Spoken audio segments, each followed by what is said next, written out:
Are you ready to break free from the doubts and limits holding you back? Welcome to Embrace Your Value, where therapy meets coaching to help you unlock your true worth and take control of your life. Hi, I'm Kristen, a trauma therapist dedicated to helping you heal, break old patterns, and reclaim your power. And I'm Jen, your support coach, here to show you how to set fierce boundaries, embrace self-compassion, and step boldly into the life you deserve. So whether you're stuck in self-doubt or feeling lost, know this: your value isn't up for negotiation. It's time to own it. Every week, we tackle real issues that challenge, inspire, and empower you to live with purpose and confidence. So grab your favorite drink, take a deep breath, and let's get started. Because you're not here to play small. It's time to embrace your value. Hi, everyone. Welcome back to Embrace Your Value. I'm Kristen, your friendly neighborhood trauma therapist, and Jen is here as well, our beliefs and boundary specialist. And we have a special guest today, and I will let Jen introduce her. Hey, everybody. Thanks for being back with us. So today we have Marney Andes, and she is a leadership coach, author, and founder of She Lives Intentionally, a woman's community dedicated to helping women stop performing and start living with intention.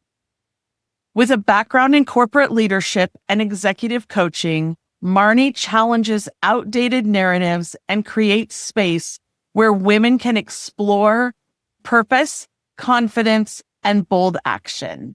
Welcome, Marney. We are so excited to have you here with us. So, Marney, just tell us a little bit about your story. One of the things we love to do on this podcast is just let inspirational, empowered women share their story of how they got to where they're at and how it really affects their worth and their values. Well, I'll share a little story about how I even got into the community that I've developed with She Lives Intentionally. And of course, you shared the background of executive coaching and leadership development. One of the facilitations that I was doing with a team was one of my corporate clients. And I had been noticing it for some time, but I don't think I had really put any thought specifically into it. But a lot of the way in which I facilitate and the other colleagues that I facilitate leadership development with is we do really ask people to look at how they show up in spaces, how they react to things, and for them to really get into introspection in the way in which you say, do I do certain things because that's how I've always been taught to do them? Do I do certain things that maybe protect myself? I mean, we get into things like limiting beliefs and so forth. And what I started to see really clearly when I was doing leadership development was when we would pair people up in those kinds of discussions and different small groups, when I would see men and women working together, I started to see some really interesting dynamics with leaders because we would be brought in to help organizations maybe help their directors or above lead in a more effective way. And what I started to notice was when we'd have women paired up with one another, they would really go deep. In fact, they didn't require much background for each other. They just really would get into the conversations and say, oh, I see that now, how I'm showing up and so forth. When two men would be paired up together, interestingly enough, it just seemed, and again, this isn't any formal research that I was doing, but I would observe things where you would still sort of see men posturing with each other. They really wouldn't go very deep. They kept it very work-related, very surface-level conversations. And then I would see a different dynamic, even more so with women and men that were paired up with one another. And you would see women who would go there in their conversations, and the men would go there too. But what I felt like was that women were actually holding the space for them. So it almost turned into that woman then became a coach for that man. Now, I realize that I'm saying some things and I'm making general statements around this, but I would see it over and over in these dynamics. And so, for me, as somebody who was doing organizational development, somebody who was facilitating leadership development, I thought to myself, what would that look like if I only had women in the room? And so it started me on a path of just genuine curiosity. And it started me on a path of developing workshops for women. I still do corporate workshops for both men and women leaders, but it started me down this path of doing this with women. And I always share this with people is I started to find my worth out of that in two ways. One, because I had seen it and acknowledged it, I thought, let me try this. So it felt good for me to be able to do that for other people. But it also gave me the opportunity to reflect on those experiences and think to myself, how many times was I like those other women in the room where, if I was paired up with a woman, I probably was really going deep. But if I was paired up with a man, was I suddenly almost feeling like I had to coach him? And so it's just been a really interesting journey for me in that space. And that's really been the last 10 years for me. And so much of what I write about and what I share with the community of women that I've been building is those experiences. And so I thought that would be really interesting to share with both of you today, because that's what really kind of got me into this work, was just noticing that in my, what I would call regular professional work, and saying, what do I want to do with that now that I've seen it? I love how observant that, we kind of have to be in that space, right? When we're doing those types of things. But the dynamic that you noticed, I see that too, right? And I think for me, on my side, it's like, how vulnerable are you prepared to be in front of a same gender person versus an opposite gender person? And what does that say about our society as a whole, even? And since I really mostly work with women and I do a lot of my group coaching around women, like with groups of women, I've been really impressed over the last probably 6 to 12 months at how much we can bring a new woman in and how quickly she's ready to open up and be a part of that space, versus when I do one-to-one coaching, they'll open up really quickly. But even the guys that I do some one-to-one coaching with, it takes months to get them to do some of the deep level work that you're talking about. So yeah, it is really interesting. And really, for anybody out there listening, one of the other things I really picked up from Marney's story is that if you're watching this on YouTube, I hope you noticed how much she lit up when she realized that this was her work, this was her passion. And she was following it because she had a curiosity. She wasn't judging what she saw. She was really curious as to what that looked like. And when we look at life from a standpoint of curiosity versus judgment and criticism, it really changes everything. So when I was watching you, Marney, I was noticing that, and I just really loved it because it was just such a beautiful transition for you. Like, it just really made you, I don't know, it was just gorgeous. So I loved it. I just really wanted to point that out. So if you didn't catch it, you might rewind this and go back and look at it, because it was really great. Well, I appreciate you saying that. It's been an interesting journey, because I do light up when I think about it, because it gets me excited to be able to even point out the things that even both of you sort of like summarized at the end. You do see differences with people. And I think it's been both a joy for me and something that I thought, oh, I could really lean into this. I can write a lot about this. I have a lot of personal experiences around it.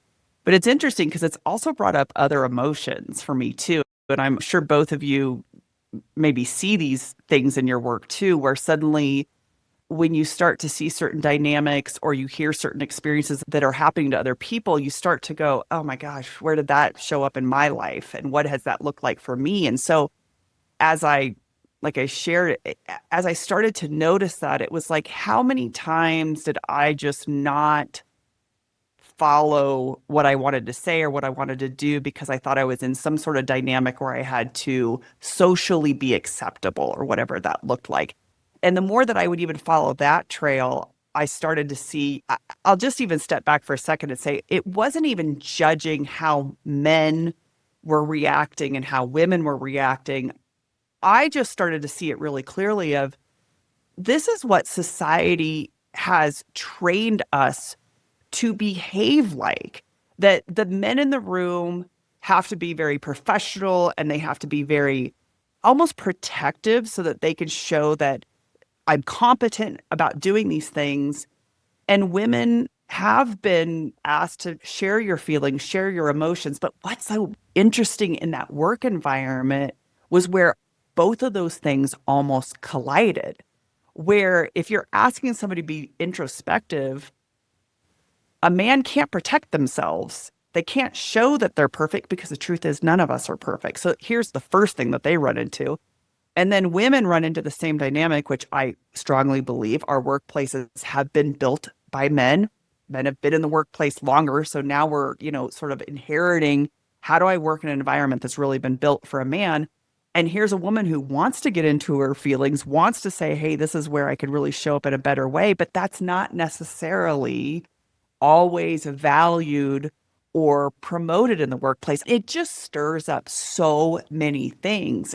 It's been interesting for me because I can really light up and then I can get really fired up at the same time. We're just like, oh, now that I see that, like, what do I want to do with that? Right.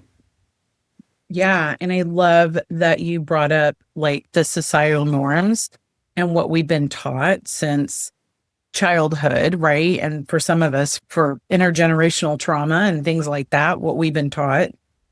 And that's a barrier to break down with people. And I definitely see that when I'm doing therapy, or especially trauma therapy with people, is like, how can we break down these societal barriers that have been built over time, a lot of them for good reasons, right? So like if we go way back, like men were strong, men are stronger, just that's a fact. They had to do the heavy lifting. They had to do those things. And we were the gatherers and we took care of the families. We were talking about like, prehistoric times and stuff like that. And so as we've evolved in a way that we needed to.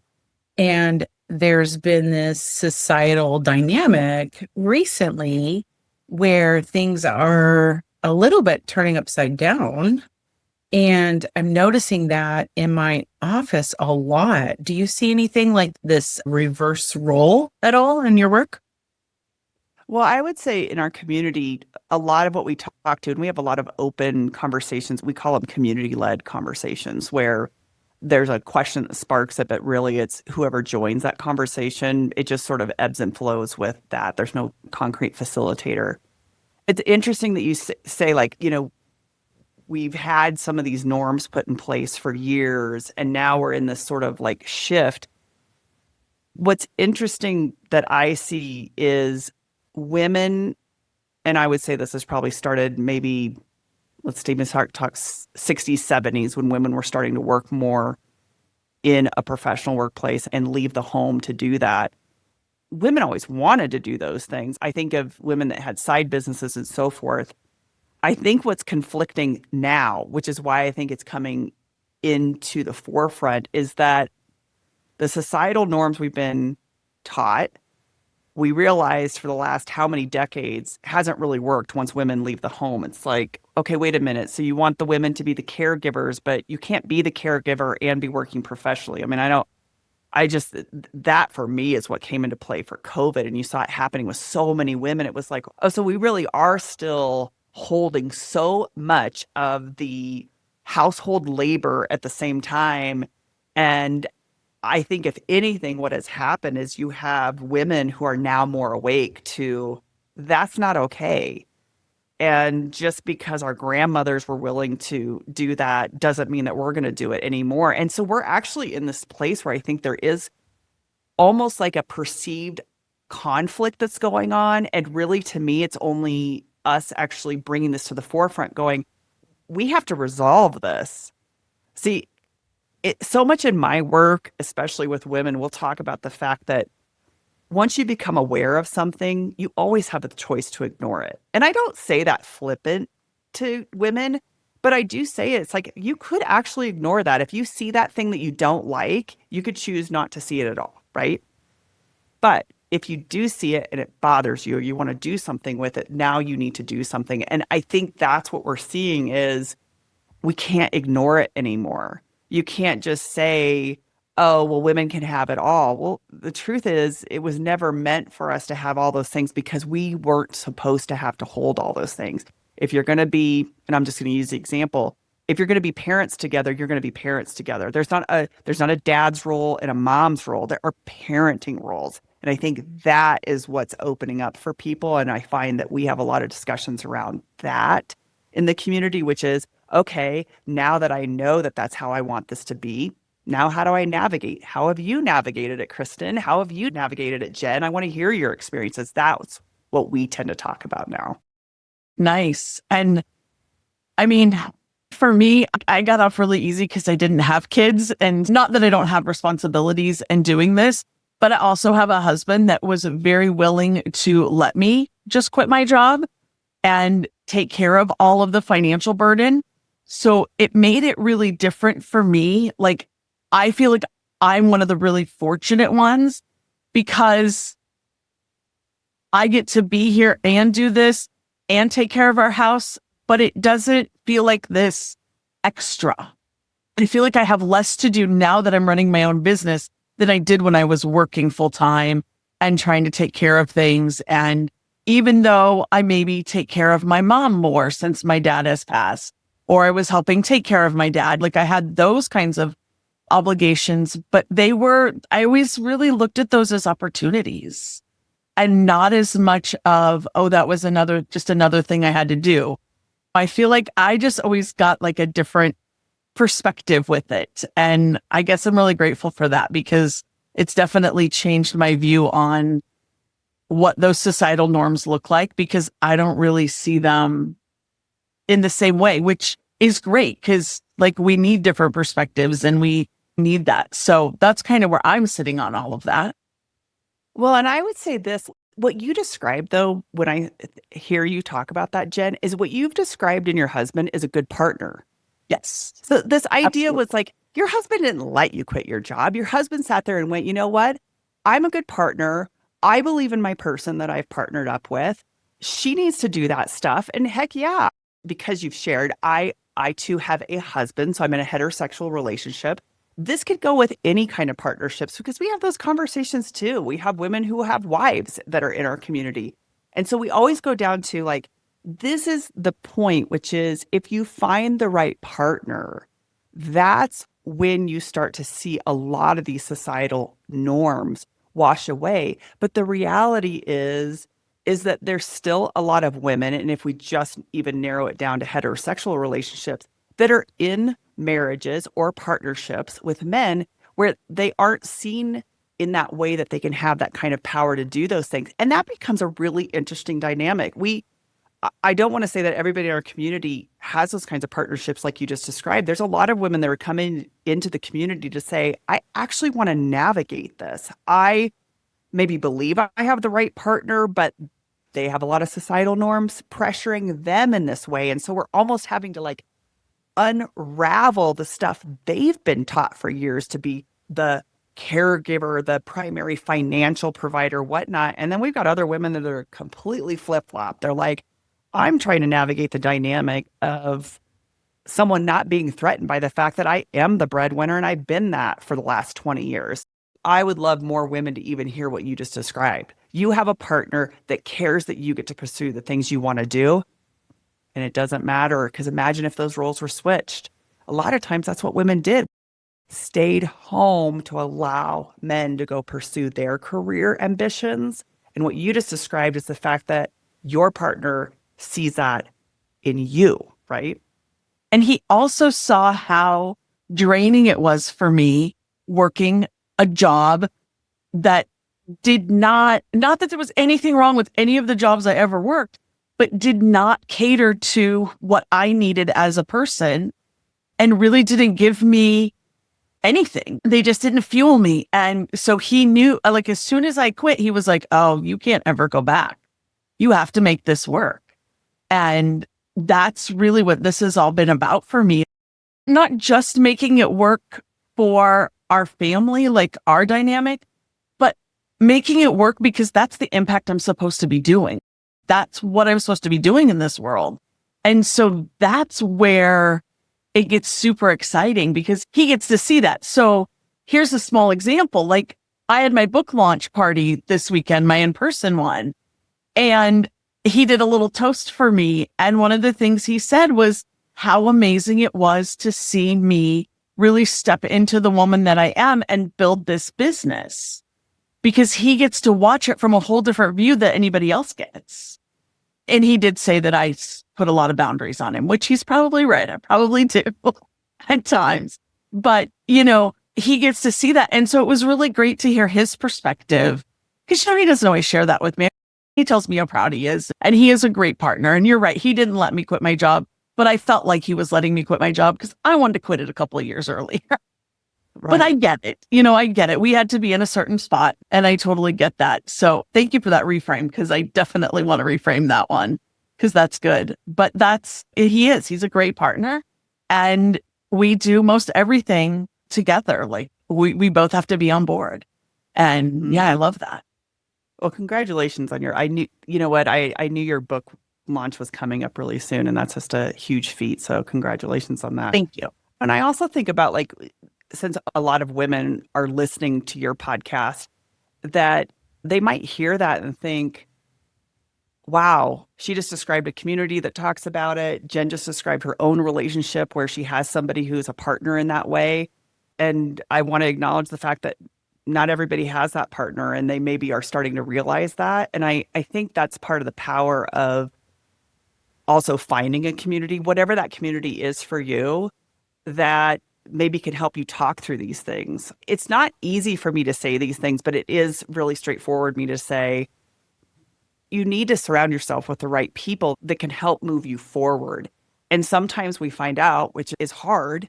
I found that out in my life. This is my second marriage. I found out my first marriage wasn't the right support that I needed. And actually, not even that he's a bad person. We still have a relationship with one another, but you just start to identify some things that don't work for you. And I know a lot of your work, Jen, has been about setting boundaries, being able to say no to certain things. And I want people to hear, one, that when you hear people talk about the fact that they have healthy relationships, that's a good thing. It can also be one of those things where you're like, man, why don't I have that? And now what do I do? Because what they just described is something I don't have. And again, I'm not saying there's a ton of people that are in this negative space, but I think what it does is helps you see, well, if I have relationships that aren't supportive, like what I've just heard, then it's an opportunity for me to figure out, how do I set those boundaries? Maybe it's because somebody doesn't even know that they're not providing that for me and I need that. Maybe just a matter of voicing it, I would have that kind of partner. Or I go down the track and find out maybe that's just not the partner. So I think it's so helpful for people to hear that, one, they need to see examples, but two, if they're hearing not themselves in those examples, not to be distraught about it, but to maybe be an invitation to explore it more. Oh, yeah. I mean, and I have a whole other dynamic where I'm a single mom. And so I'm both mom and dad. His dad passed away. So it's like I have to do all the things. I have to be a good partner to myself. And there's that to navigate too. We all have different places in our life. And I hear Jen's story and I hear your story. And I heard what you said about not everybody's in that negative space. And I'm going, I'm not jealous, but it's like, okay, well, that is something that I'm seeking. That is something that I am trying to find. And I will have better boundaries and do more to choose the right person versus just trying to get someone to fill the role, if you will. So I think there's all different levels of like inspiration and places where people can look to improve and look to gather information and think more about where they are, including, am I with the right partner? If I don't have a partner, what kind of partner do I like? Do I want? And that's something I talk to people about a lot, is what are your values? This is Jen, and this is a big thing, right? is like, what are your values? Do your values match up with your partner's values? And that's probably why the two of you have the healthy relationships. And just looking at those core things, those core values, is what really helps people say, okay, now how can we bring this into alignment? We talk about this a lot in our community. It's you're coming from different backgrounds, different lived experiences. I mean, just how I show up today could look different tomorrow, depending on what happens later this afternoon, right? We could all come back and have different things that we might even be sharing as examples in this recording. And I think that to me is what I found so much of my worth by deciding, and very intentionally, to start looking at my life, whether it be work or relationships, as this isn't for me to perform in some expected way.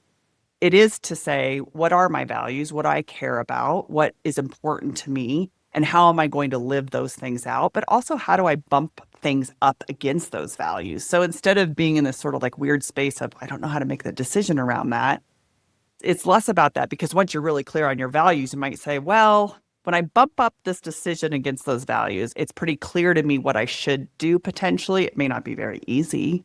And that may be the hard part I have to work through. But I think what all three of us, like even just being in this conversation, is, and I don't know why I feel the need to say this, but so many times when we start talking about like, how do we each navigate something, or what are the different things that we're working through right now, is too many times I think women feel like they have the need to fix themselves. And I have said this over and over again, that no one needs to be fixed. Let's just be really, really clear. Even when I say leadership development or when I'm an executive coach, no one needs to be fixed. I would guess as a therapist, you just need the space to be able to talk through it. So I always feel like that's such a strong message, especially since you have a lot of women listeners, like I do too. Don't think about this as, what's wrong with me and what do I have to work on or what do I need to get better at? It's really like, how can I put myself in spaces or conversations like this where I have people that I don't feel compelled to have to perform for, that I can just share it. And even if it is shocking, no one's like thinking negatively about me. They're just going, oh, wow, that really sucked. You had to go through that, right? Or kind of is really exciting. You launched a book. How cool is that? Like this whole idea of like, how can you put yourself in those kinds of environments to be able to navigate these things? That's what I think where I've found my worth, is when I surround myself and put myself in situations where I feel like I can do that without performing. And that's been a great boundary setting for me, because I've walked away from groups that had men and women, some groups that were all women, where I just said, you know what, I feel like I have to do too much for that group. That's not good for me anymore. I want the group where I can just go and say it. And even if somebody has a different opinion of that, that's cool, because that's what we're all here for, right? Absolutely, 100%. And that's actually earlier when I made the comment about looking at it from curiosity and not judgment or criticism. That's what you want. You want people in your tribe that will love you for who you are, where you're at, meet you in that space. I was on a group call earlier, and it was an implementation call with a coach that I work with, and I haven't done anything for 2 weeks. Like, I've been working on this book launch. I haven't done anything. And so she's like, Jen, what do you need? Like, where are you at in this process? And I'm like, I'm really just starting the work. But she didn't care. She wasn't mad. She wasn't giving me a hard time. She wasn't like, well, you were supposed to show up to this call with this, this, and this done. She was like, great. And you've been busy. I've been seeing you. She's like, so you're here though. And that's what I figured. I was like, I'm going to show up. I don't have anything done, but I'm going to show up and I'm going to learn what I need to do while we're on the call. And that's really what you want when you find people that support that are yours. So it doesn't matter if it's whether it's around work or it's personal. You just want people that are going to support you and not be afraid to say, hey, what about this thought though? Like, challenge you a little bit. You want to be challenged. We don't want to be stagnant, but we really want those people that are going to love us, support us, encourage us, and challenge us and make us, so that not make us, but like really be there for us and not just phone it in or pretend. One of the things I really admire about Kristen is that she hasn't settled, that she's not just putting a man in to fill a space. Because I think that's so amazing, because I know a lot of women, and there's no judgment, but I know a lot of women that do that. They find a guy that gives them great attention and they go, oh, this will be great. And then 2 years down the road, 3 years down the road, they're like, oh, I didn't put in enough work. I didn't do it. And now they're feeling stuck. And so that was one of the things that I've always admired about Kristen, because she's putting in the work and she's knows what she wants. And I love that.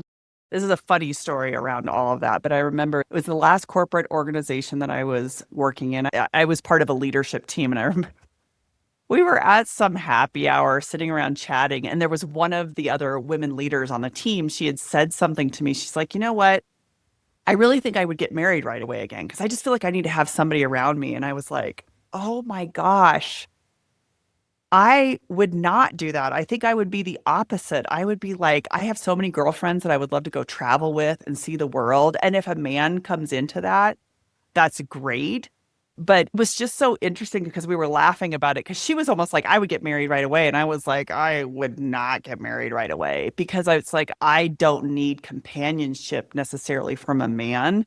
And this might be easier for me to say because I hit the big 50 in February, and there is some truth to the fact that I think the quote's like, women over 40 just are over it. And I don't want to say anything bad on your podcast. I say a lot of bad things on mine. But anyway, it's so true for me at 50. I'm like, after a while, you don't care anymore. You're like, this is what I want.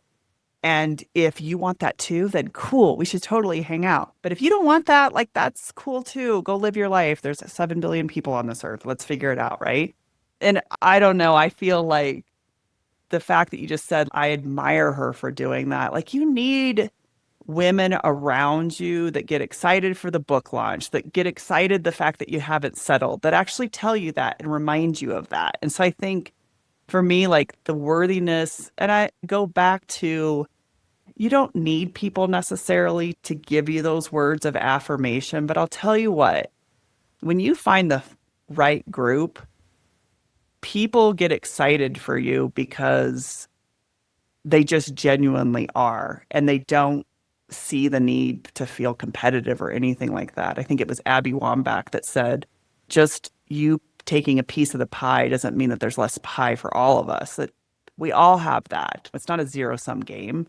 And I think that you'll know you found the right group of people, whether that's a small group or a big group, that feels those ways for you, and you reciprocate that too. Kristen, do you have anything else you want to ask Marney, or anything else you want to bring in? Oh, well, I could talk to Marney forever, but we don't have time for that. I feel like we're on the same wavelength a lot of times, Marney. I hear everything you're saying, and I'm like, So no, I have really enjoyed this time with you. So I appreciate you coming on the podcast. Yeah, thanks for having me. It's good just to even have a open conversation like this. I love the work that you both are doing too. I think being able to provide a forum where women can hear you having this conversation is incredibly important. So thank you. Marney, tell our listeners where they can find you, and I'll make sure everything gets linked in the show notes as well. But we want them to be able to find you if they want to find you.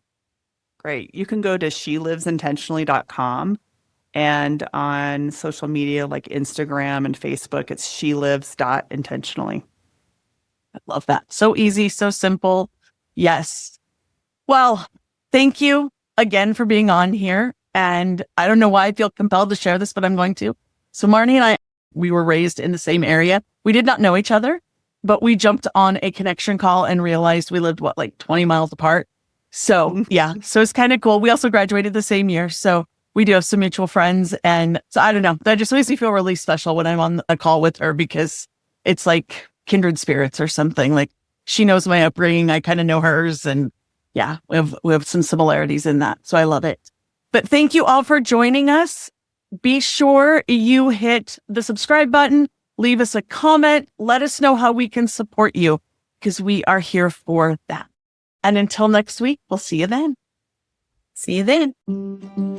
Thank you for being here with us today. If today's episode hit home, don't just keep it to yourself.